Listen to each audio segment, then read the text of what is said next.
Okay, so we're back looking at the 3 litre SC with the turbo conversion, and the reason why I'm sort of visiting this is, for those of you that know or followed the build, the engine hasn't been rebuilt. All I've done is I have added a turbo and a 3.2 Carrera intake and fuel injectors and whatnot, and had an intercooler installed, and the car's been running great for the last couple of years. But for the oil drain, and I know this is a little bit of a controversial topic, I am using gravity feed. And my gravity feed, I mean, the car's jacked up. It's on jack stands. It's only up, a foot or so off the ground. But you can see the gravity feed comes out and goes to the right-hand side of the aftermarket sump plate. And it's been running well. Like, I haven't been getting smoking issues. I know some people have talked about when they park on a hill facing upwards, sometimes it won't scavenge the oil, so they'll start blowing smoke. And that's never happened. And I've done 5,000 or 6,000 kilometres in this engine now with the turbo, and I've been running this for nearly 2 years, or 1.5 years or so. And what's been happening is I've noticed that I've started using a little bit of oil, and yeah, the engine's tired, so it needs to be rebuilt, but there was also oil sort of blowing out through the joins. So this little Wiggins clamp, or Wiggins style clamp, was leaking, so you could see little spurts of oil blowing out over the plastic, and it was actually running down the tube. And you could even see where this rubber sleeve is onto the charge pipe, the intake pipe there. It was there was oil on here, and it was actually running down the side of the sleeve over the compressor housing, then just dripping. I thought it was actually coming from here, like from inside the housing, and it was actually the oil running down the outside. So I figured out, I pulled the intercooler off, and you could see plenty of oil in there. And so it was time to do something. Now, I'm not sure why it's done it. The turbo is only a Pulsar turbo, so it's not a Garrett or anything like that, but the Pulsars are meant to be fairly reliable. And at first, I mean, I've done a few thousand Ks and not really had an issue until now, and it's starting to get worse. And I know people say that gravity feed doesn't work, and maybe it doesn't. I mean, initially the gravity feed's working fine. You can see my hose there running down to the side of the sump, and I've had no issues with smoking or anything like that. But the centre housing seems to have failed, so I pulled the intake off. You could see plenty of oil in the intake side, and of course it was blowing up through the charge pipe into the intercooler, but there was nothing on the exhaust side. So I think the rotating assembly has failed, like one of the seals has failed on the compressor side. And when I spoke to the Pulsar agent, his first, and I think he was ready for it, it must be a fairly common thing with turbos. The first thing he asked me was, how high is your oil pressure? And of course these things run between 1 bar and 5 bar, so about 75 psi maximum. And he said, yeah, that's your problem, you've got too much oil pressure.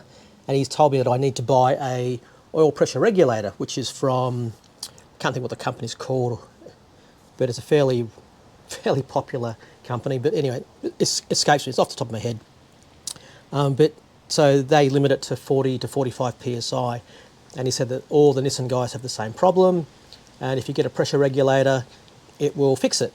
And I'm even using, of course this is a ball bearing turbo, so I'm using the little oil restrictor. And as you know, the oil restrictor limits the amount of volume of oil, but it doesn't really limit the pressure. So so that was what he said, and I thought, well, that might be true. And I was wondering, well, why hasn't it manifested itself from the word go? Like, I would have thought if it was the I'm just chewing gum here. If it was the oil pressure being too high, wouldn't the oil pressure have been too high from the word go? And well, he doesn't seem to agree with me. And as I said, I've been running this for 1.5+ years and done 5,000 Ks, and it's only really sort of showing itself as an issue now. It's possible.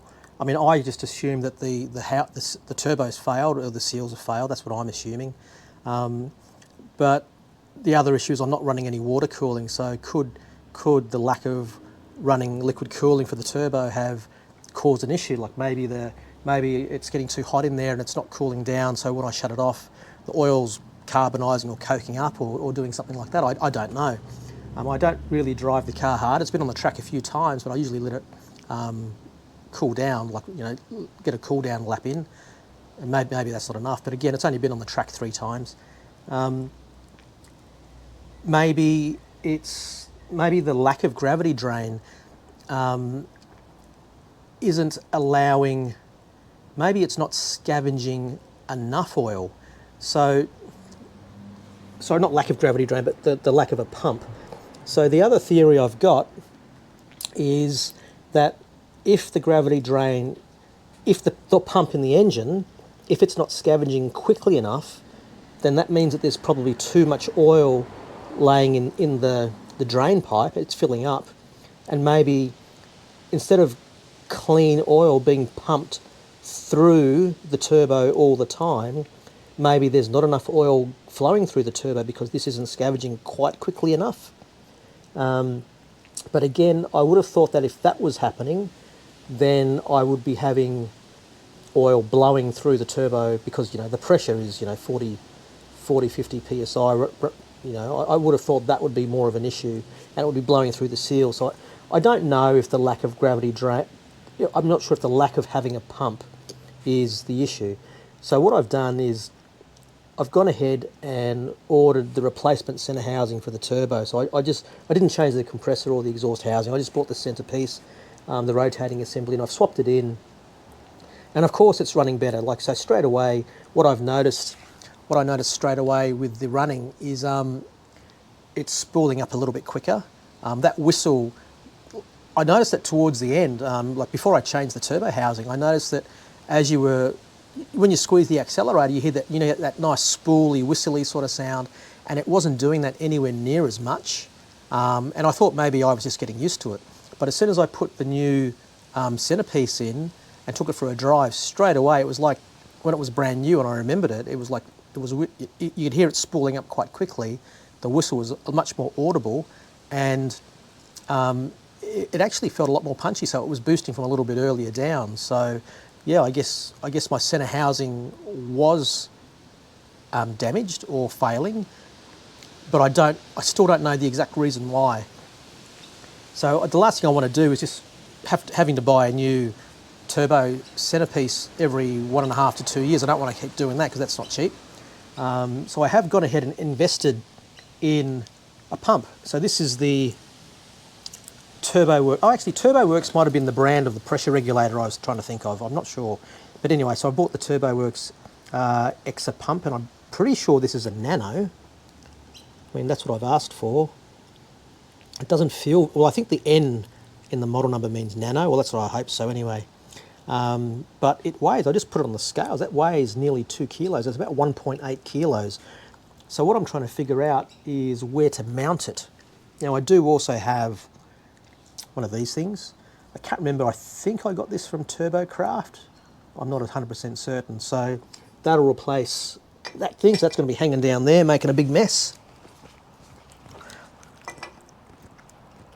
So that's going to be that's going to be sitting quite low, isn't it?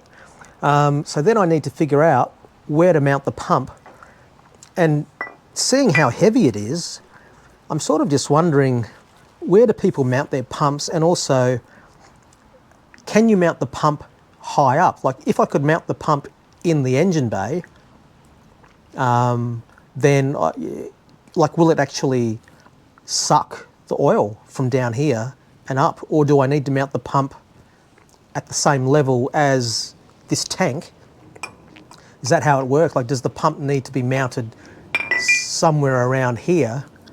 Maybe I could, I mean, there's the chassis there. I mean, that's, 3mm steel. So maybe I could riv nut a bracket on here that hangs down, a plate of steel that hangs down, and then mount the pump to the side. It'd be nice to not have it down there.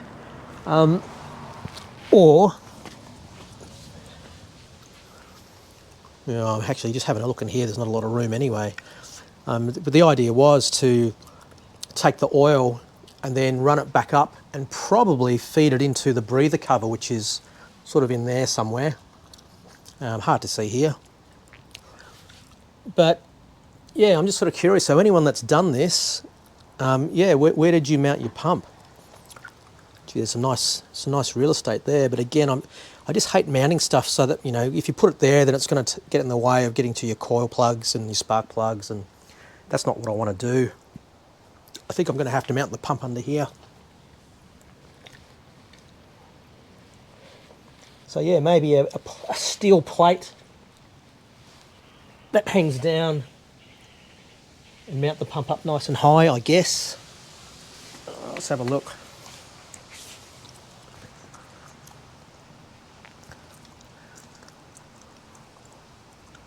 See, the funny thing is, so it says that this is the inside, that's where it goes in and that's where it goes out. So I'd have to mount it this way to get the in on the bottom. So somehow I need 2 kilos. It's a heavy little fucker, isn't it? Where is the best place to mount this and how? So yeah, I'd love some suggestions. Reach out to me. I'll put my email down below if you want to send me some pictures or tell me what I'm doing wrong.